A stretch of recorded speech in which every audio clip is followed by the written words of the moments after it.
Hi viewers, this is Emmanuel Azandergo Explains Care. Today we want to look at how Bohr's model was able to explain the line spectrum of hydrogen. Point number one, when hydrogen gas is heated, electrons absorb this energy and move from the ground state to the excited state. Remember, heat is a form of energy, so they absorb the energy and move from lower energy level to higher energy level, corresponding to the energy difference that they have absorbed.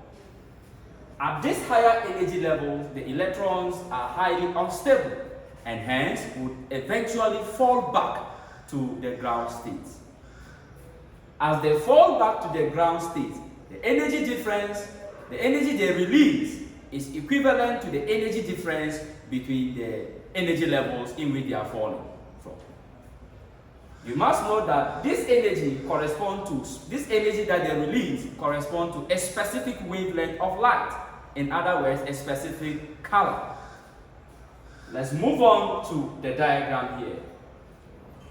When energy is being absorbed by an electron, it moves from the ground state to the excited state. At this excited state, the electron is not stable because that is not its original level. So what happens is that the electron falls back to its ground state. It must be noted that it doesn't just fall from here back to the ground state. It happens in a gradual process. So electron here will lose some specific amount of energy, and that will take it back to here. Lose specific amount of energy, taking it back till it goes back to its ground state. How does that correlate with the line spectrum of hydrogen?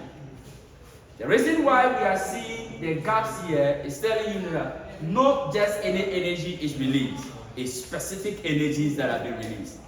Remember, light is a form of energy. So the specific energies that are being released correspond to specific colors of light.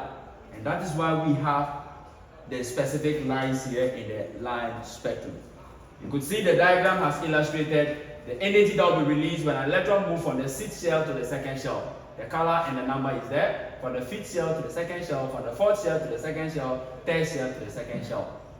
And in summary, what we mean is that according to Bohr, electrons can only occupy specific energy levels, which means an electron can also absorb energy when you supply them the energy. And anytime an electron absorbs energy, it moves from ground state to excited state, and at this state, it's not stable and falls back to the ground state. And the energy, as it falls back, it releases energy that is equivalent to specific wavelength of light. And that is how Bohr has been able to explain the line spectrum of hydrogen.